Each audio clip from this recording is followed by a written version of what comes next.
Bismillahirrahmanirrahim. Assalamu alaikum students.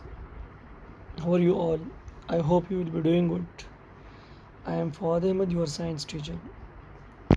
So last week we have started new unit Heat on the Move, where we have discussed different ways how heat is travel from one place to another. So we have discussed conduction in the previous lesson.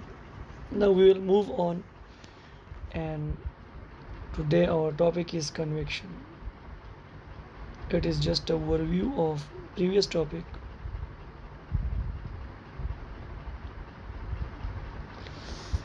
Okay, convection.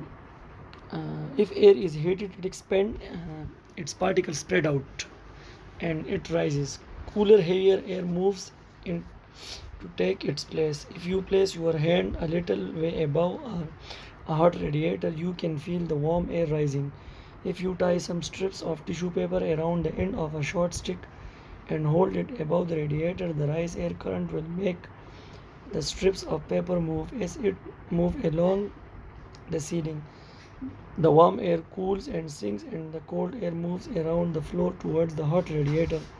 This circulating flow of air is called a convection current, and the radiator warms the room by convection. अच्छा, last week हमने conduction के बारे में बात की थी. मैं आपको उसी वर्ड्स में समझाऊंगा कि कंडक्शन में हमने कहा था कि हीट एक जगह से दूसरी जगह जाती है, लेकिन जो पार्टिकल्स हीट प्रोड्यूस करती है वो मूव नहीं करती है खुद. लेकिन कन्वेक्शन में डेफिनेशन वही है कि हीट एक जगह से दूसरी जगह मूव करेगी, लेकिन इसमें वो पार्टिकल्स भी एक जगह से दूसरी जगह जाएंगे जो हीट ट्रांसपोर्ट करते हैं. मैं आपको एक सिंपल एग्जांपल देता हूँ, ये थोड़े डिफ़िकल्ट है बुक वाली. अगर आप एक पॉट में ठंडा पानी डालते हैं और उसके नीचे गैस जला देते हैं, तो थोड़ी देर बाद जो एंड पे जो पानी होता है वो गर्म होता है. आप जब और गर्म पानी हमेशा ऊपर आता है, क्योंकि गर्म पानी हल्का होता है और ठंडा पानी डेंसर होता है, भारी होता है. तो जो भी पानी नीचे गर्म हो रहा है वो ऊपर की तरफ आएगा और ठंडा पानी नीचे जाएगा.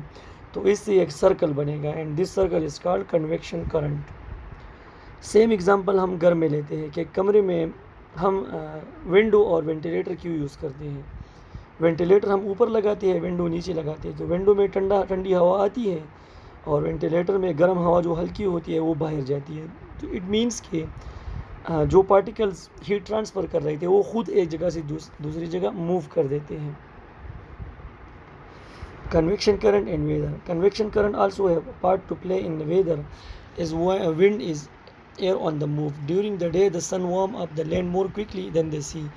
The warm air above the land rises. This is because it is lighter or less dense than cold air. Cooler, heavier air from over the sea moves in to take its place. They set up a convection current so that during the day, cool breeze blow in from the sea. At night, the opposite occurs. The land cool down more warmer, and so it rises. This produces a land breeze caused by the cooler air by the land moving out to the sea. अच्छा, वही room वाली example, वही pot वाली example अब थोड़ी बड़ी सतह पे अप्लाई करते हैं कि समंदर के करीब जो इलाके होते हैं, दिन में समंदर से जो ठंडी हवाएं हैं वो इलाके की तरफ जाती हैं, और इलाके जो आसपास की ज़मीनें होती हैं या घर होते हैं उससे गर्म हवाएं समंदर की तरफ आती है. तो आपने देखा होगा कि कराची में अगर आपका कोई जानने वाला है तो आप उनसे पूछ सकते हैं, कराची में समंदर है इसलिए कि दिन में आप समंदर के पास होते हैं तो वहाँ पर ठंडी हवाएं होती है, और जो इलाके होते हैं जितने घर होते हैं दिन में वो बहुत ज़्यादा गर्म होते हैं. लेकिन रात को ये प्रोसेस उल्टा हो जाता है और समंदर के करीब गर्म हवाएं होती है और जो घर है वहाँ पर ठंडी हवाएं चलती है. This is because of the convection current, जो मैंने स्टार्ट में आपको बताया कि दिन में सनरेज होती है और उसमें समंदर पे जब वो लगती है तो उससे ऑपरेशन प्रोसेस होता है, तो ऑटोमेटिकली वहाँ पर ठंडी हवाएं आपको मिलती है. लेकिन रात को तो वो प्रोसेस बंद हो जाता है, तो इसलिए कन्वेक्शन करंट की वजह से रिवर्स प्रोसेस होता है. अच्छा, अब कन्वेक्शन करंट को बहुत से परिंदे इस्तेमाल भी करते हैं अपने उड़ने के लिए.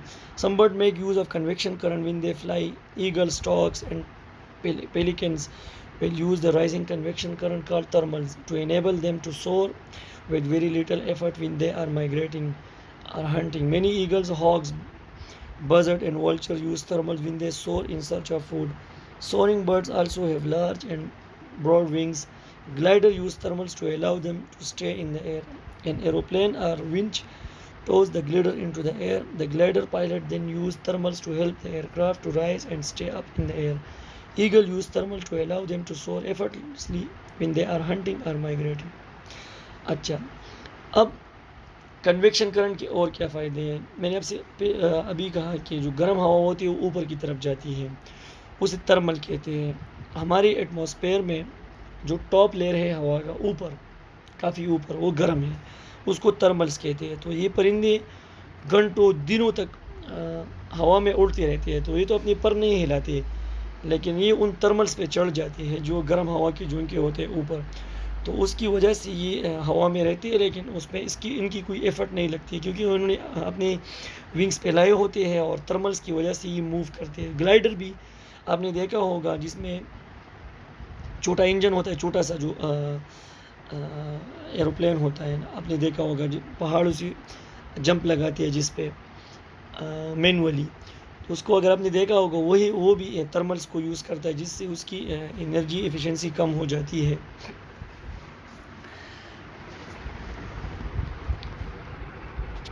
Convection current in liquids.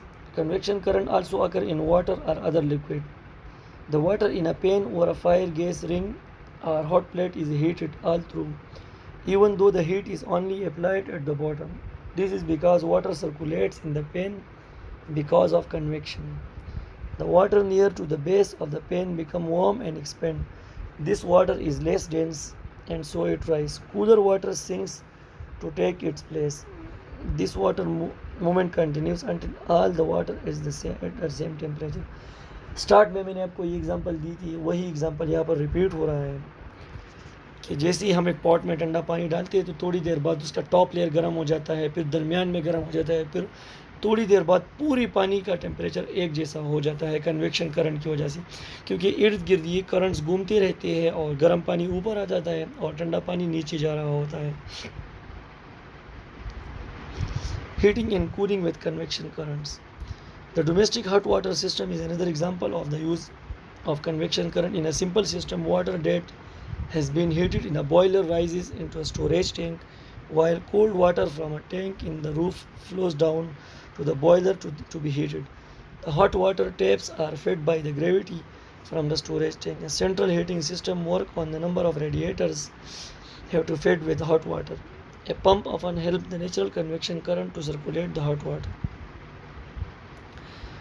अच्छा, तो ये एक सिस्टम है जो हम घरों में यूज़ करते हैं, उसको डोमेस्टिक हॉट वाटर सिस्टम कहते हैं। राइट साइड पे आप इसकी पिक्चर देख सकते हैं, उसमें सबसे एंड में बॉयलर होता है, दरमियान में स्टोरेज टैंक होता है और टॉप पे ठंडा पानी होता है। तो ठंडा पानी जब नीचे जाता है पाइप्स के ज़रिए तो बॉयलर में वो गर्म होता है। बॉयलर से बहुत से पाइप वो गुजार लेते हैं वॉल्स के अंदर और उसमें उससे ये सेंट्रल हीटिंग हो जाती है। तो पूरी घर में जहाँ से जिन वॉल से पाइप गुजरे हैं तो उसमें उन सब की सेंट्रल हीटिंग होती है। इसको आप रिवर्स भी यूज़ कर सकते हैं फिर गर्मियों में, लेकिन उसके लिए थोड़ा डिज़ाइन में आपको चेंज करना पड़ता है। तो रिवर्स प्रोसेस में आप चलाते हैं तो ये फिर कोल्ड एयर जनरेट करता है हॉट एयर से। तो ये भी कन्वेक्शन करंट का एक एप्लीकेशन है। The water pump in a car engine also helps the natural convection current to circulate water more quickly. The water is heated when it passes through the channel in the cylinder block, thus keeping the engine cool. The hot water is then pumped through the car radiator where it gives up its heat to the air outside. अच्छा, गाड़ी में ये system होता है, इसको water pump लगा होता है तो इंजन में जो एक्स्ट्रा हीट बनता है जब गाड़ी चलती है काफ़ी देर तक, तो उसको बाहर निकालने के लिए वाटर पंप यूज़ होता है।